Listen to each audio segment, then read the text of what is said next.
بسم اللہ الرحمن الرحیم الحمد للہ رب العالمین والصلاة والسلام علی رسولہ الکریم اما بعد فاعوذ باللہ من الشیطان الرجیم بسم اللہ الرحمن الرحیم وکذالک جعلناکم امۃ وسطا لتکونوا شہداء علی الناس ویکون الرسول علیکم شہیدا وما جعلنا القبلة التي كنت عليها إلا لنعلم من يتبع الرسول ممن ينقلب على عقبيه وإن كانت لكبيرة إلا على الذين هدى الله وما كان الله ليضيع إيمانكم إن الله بالناس لرؤوف رحيم صدق اللہ العظیم۔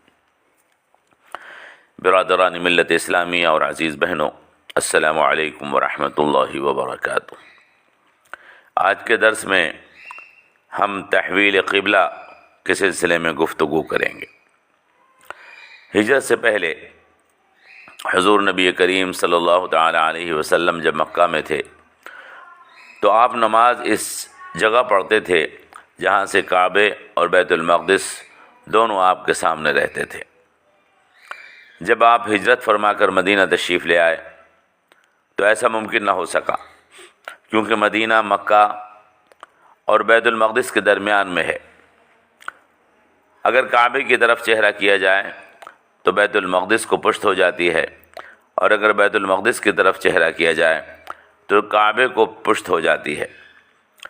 اسی لیے حضور اکرم صلی اللہ تعالی علیہ وسلم نے 16 یا 17 ماہ تک بیت المقدس کی طرف چہرہ کر کے نماز پڑھی۔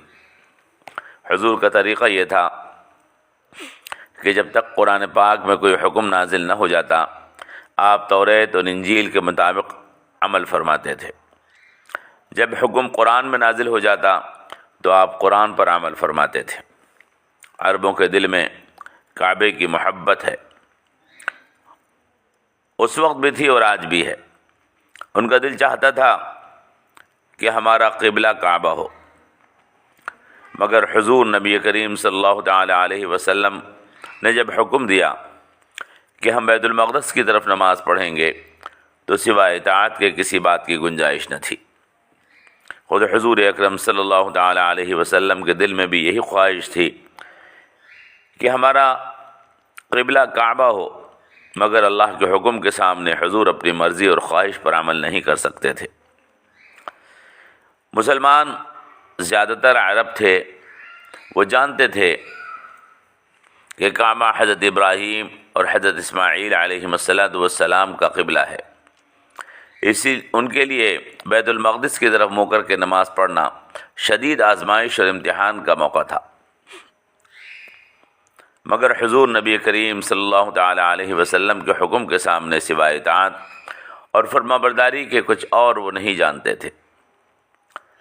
یہ نصف شعبان سن 2 کا واقعہ ہے، جب یہ حکم نازل ہوا کہ آپ اپنا چہرہ مسجد حرام سے یعنی کعبۃ اللہ کی طرف کر لیں۔ فَوَلِّ وَجْهَكَ شَطْرَ الْمَسْجِدِ الْحَرَامِ سورہ واقعہ میں یہ واقعہ تفصیل کے ساتھ بیان کیا گیا ہے۔ وہاں اللہ تبارک و تعالیٰ کا ارشاد ہے وَكَذَلِكَ جَعَلْنَاكُمْ أُمَّةً وَسَطًا لِتَكُونُوا شُهَدَاءَ عَلَى النَّاسِ وَيَكُونَ الرَّسُولُ عَلَيْكُمْ شَهِيدًا، اور اس طرح ہم نے تم کو امت وسط بنا دیا تاکہ تم لوگوں پر گواہ رہو اور رسول تم پر گواہ رہیں۔ اور جس قبلے پر آپ تھے اس کو ہم نے یہ دیکھنے کے لیے قبلہ بنا دیا تھا کہ کون رسول اللہ کی اطاعت کرتا ہے اور کون ہے جو واپس پھر جاتا ہے۔ یہ بات بہت بڑا اور سخت تھا، یہ بات بہت بڑی اور سخت تھی، مگر ان کے لیے نہیں جن کو اللہ نے ہدایت عطا فرمائی تھی۔ اور اللہ تمہارے ایمان کو ضائع نہیں فرمائے گا، یقین رکھو وہ لوگوں کے واسطے مہربان اور رحم فرمانے والا ہے۔ تحویل قبلہ کا یہ واقعہ جو نصف شعبان سن 2 میں پیش آیا، اس وقت حضور ظہر کی نماز کی 30 رکعت میں تھے۔ جب یہ وحی نازل ہوئی کہ آپ اپنا چہرہ مسجد حرام کی طرف کر لیجئے، فَوَلِّ وَجْهَكَ شَطْرَ الْمَسْجِدِ الْحَرَامِ، آپ نے اسی وقت بیت المقدس سے اپنے رخ کو پھیر کر کعبے کی طرف فرما لیا۔ آپ کے صحابہ بھی حضور کے ساتھ مسجد حرام کی طرف پلٹ گئے۔ اس کے بعد مدینہ اور دوسری جگہوں پر اعلان کرا دیا گیا کہ اب قبلہ مسجد حرام ہے۔ اللہ نے ارشاد فرمایا فَلَنُوَلِّيَنَّكَ قِبْلَةً تَرْضَاهَا۔ اس سے معلوم ہوتا ہے کہ تحویل قبلہ سے پہلے آپ منتظر تھے کہ قبلہ بیت المقدس سے بدل کر خانہ کعبہ کو بنا دیا جائے۔ آپ جانتے تھے کہ بنی اسرائیل کو دنیا کی امامت کے لیے جو وقت دیا گیا تھا وہ پورا ہو چکا ہے، اور بیت المقدس کی عالمی مرکزیت اب ختم ہو چکی ہے۔ اب ابراہیم اور اسماعیل علیہ السلام کا تعمیر کردہ گھر یعنی خانہ کعبہ مسجد حرام دنیا کی مرکزیت کو حاصل کرے گا۔ مسجد حرام یعنی وہ مسجد جو احترام والی اور محترم مسجد ہے۔ اس پوری مسجد کو کہتے ہیں جو کعبے کے چاروں طرف ہے۔ اس کی بناوٹ ہی ایسی ہے کہ گول دنیا کے درمیان میں بنی یہ مسجد بھی گول ہے، اور کعبہ اس کے بیچ میں ایک چوکور کمرہ اس مسجد کا مرکز ہے۔ پہلے بیت المقدس پھر کعبۃ اللہ کو قبلہ بنانے سے کئی فائدے حاصل ہوئے۔ سب سے پہلا فائدہ تو یہ حاصل ہوا کہ کچھ لوگ جو اسلام کو عربوں کا دین سمجھ رہے تھے اور وہ عربیت کے غرور میں مبتلا تھے، ان کے غرور کو توڑ دیا گیا۔ جنہوں نے یہ سمجھا تھا کہ کعبہ عربوں کا قبلہ ہے، انہیں بتا دیا گیا کہ حکم اللہ کا ہے، اور دین اسلام یہ صرف عربوں کا دین نہیں ہے، بلکہ عربیت ایک الگ چیز ہے اور مسلمانیت ایک الگ چیز ہے۔ اللہ کے حکم کو پورا کرنا یہ مسلمانیت ہے، اور کسی خاص قومی جذبے کے ساتھ رہنا یہ اسلام نہیں ہے۔ دوسرا فائدہ یہ ہوا کہ یہ معلوم ہو گیا کہ کون ہے جو اللہ کی اطاعت اور اللہ کے رسول کی اطاعت کرتا ہے، اور کون ہے جو یہ سمجھ بیٹھا ہے کہ محمد صلی اللہ تعالیٰ علیہ وسلم عرب ہیں اور عربوں کے نبی ہیں۔ جب حکم دیا گیا کہ عرب کے باہر کے قبلے کی اطاعت کرو، تو ایسے لوگ اطاعت سے واپس پھر جائیں گے اور ان کے دلوں کا نقص واضح ہو جائے گا۔ لِنَعْلَمَ مَن يَتَّبِعُ الرَّسُولَ مِمَّن يَنقَلِبُ عَلَىٰ عَقِبَيْهِ۔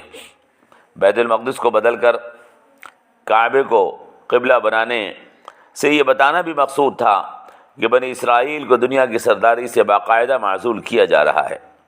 اب یہ مقام جو پہلے بنی اسرائیل کو حاصل تھا، اب محمد صلی اللہ تعالیٰ علیہ وسلم کی اطاعت اور فرما برداری کرنے والوں کو یہ مقام عطا کیا جائے گا، اور اسی کو امت وسط بنا دیا گیا ہے۔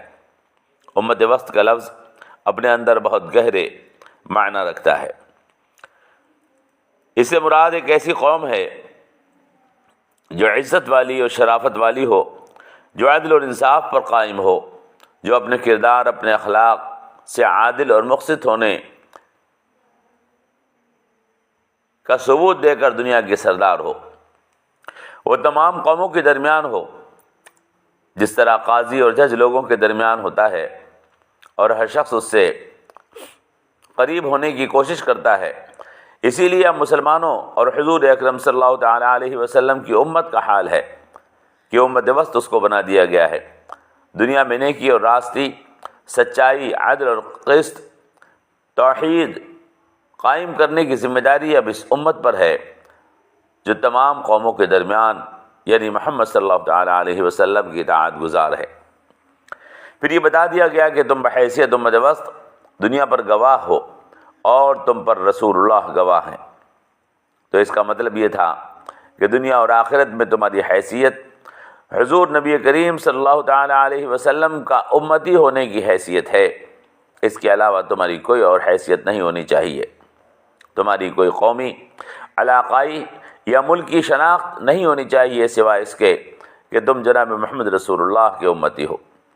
جب عدل و قسط قائم کرنے کا معاملہ درپیش ہوگا تو تم تمام اقوام پر گواہ بنو گے کہ کون عدل پر قائم ہے اور کون عدل پر قائم نہیں ہے، اور رسول اللہ تمہارے گواہ بنیں گے کہ تم عدل پر قائم ہو یا نہیں۔ آج دنیا میں ظلم اور ناانصافی کا جو دورہ ہے، یہ کون طے کرے گا کہ عدل پر کون قائم ہے اور ظلم پر کون ہے؟ یہ حضور نبی کریم صلی اللہ تعالیٰ علیہ وسلم کی امت کا کام ہے کہ وہ یہ طے کریں کہ کون عدل پر ہے اور کون عدل پر نہیں ہے، لہذا جو عدل پر نہ ہو اس کو عدل پر لانے کی ذمہ داری بھی اب اسی قوم کی ہے جو اپنے آپ کو حضور کا امتی کہتی ہے۔ برادران ملت اسلامیہ، حضور نبی کریم صلی اللہ تعالیٰ علیہ وسلم کی سیرت اور آپ کے فیصلے ہمیں بتائیں گے کہ کیا ہم عدل پر قائم ہیں یا ہم بھی ظالم ہو گئے ہیں۔ مسلمانوں کو دنیا میں اس منصب پر فائز کیا گیا ہے، انہیں امت وسط بنایا گیا ہے تاکہ وہ دنیا میں عدل اور انصاف کے گواہ بن جائیں۔ اسی لیے کعبے کو قبلہ بنایا گیا، اسی لیے تحویل قبلہ کیا گیا، کیونکہ بنی اسرائیل اپنی دنیا پرستی، اقتدار کی ہوس اور آخرت سے غفلت کے سبب اب اس لائق نہیں رہے تھے کہ وہ دنیا میں عدل کو قائم کر سکیں، بلکہ وہ اپنی دنیا پرستی، اقتدار کی ہوس اور اللہ اور آخرت کو بھلا دینے کی وجہ سے خود ظالم بن گئے تھے۔ عیسائیوں اور یہودیوں کا حال ہمارے سامنے ہے، حالات گواہ ہیں۔ جب سے اقوام عالم کے درمیان عیسائی اور یہودی خود کو عادل اور مقسط کا درجہ دینے لگے ہیں، دنیا ظلم سے بھر گئی ہے۔ انسانوں کی لاشوں کے پہاڑ ہیں اور انسانی خون کے دریا ہیں جن کو روز ہم دیکھتے ہیں، اور یہ انہی کے سبب سے ہیں۔ دنیا میں اگر کہیں کوئی ظلم ہو رہا ہے تو وہ عیسائیوں اور یہودیوں کے سبب سے ہے، اسی لیے ان کو معزول کر دیا گیا تھا۔ مگر افسوس کہ آج مسلمان جو مد وسط کے مرتبے پر اللہ کی جانب سے فائز کیے گئے تھے، جو حضور اکرم صلی اللہ تعالیٰ علیہ وسلم کے امتی ہیں، اپنی مرکزیت کو بھلا کر اپنا تعلق اللہ اور اس کے رسول اور کعبے سے کمزور کر چکے ہیں، اور امت وسط کا جو مرتبہ اللہ نے انہیں عطا فرمایا تھا اس کو گویا کہ بھلا بیٹھے ہیں اور چھوڑ بیٹھے ہیں۔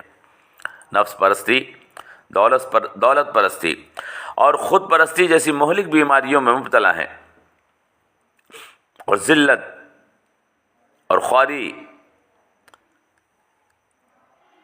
کے اس درجے پر پہنچ چکے ہیں کہ وہ ذلیل اقوام جو دنیا کی امامت سے معزول کر دی گئی ہیں، ان ذلیل اقوام نے ان مسلمانوں کو اپنا غلام بنائے رکھا ہے، اسی سبب سے کہ انہوں نے اپنے اندر وہ برائیاں پیدا کر لی ہیں جس کی وجہ سے قوموں کو دنیا سے معزول کر دیا جاتا ہے، امامت سے معزول کر دیا جاتا ہے۔ برادران ملت اسلامیہ اور عزیز بہنوں، کعبہ دنیا کا قبلہ ہے اور قیامت تک رہے گا۔ جناب محمد رسول اللہ صلی اللہ تعالیٰ علیہ وسلم آخری نبی ہیں، اور آپ کی نبوت کا زمانہ قیامت تک رہے گا، اور قیامت تک آپ ہی کی نبوت ہے۔ قرآن اللہ کی کتاب ہے اور آخری کتاب ہے، اور اس کی اطاعت میں عزت اور اسی کی اطاعت میں طاقت ہے۔ جس دن مسلمان یہ بات سمجھ لیں گے، دنیا اور آخرت کی عزت دینے کا اللہ سے ان سے وعدہ ہے، اور جب تک اس کو بھلائے رکھیں گے ذلیل و رسوا ہوتے رہیں گے۔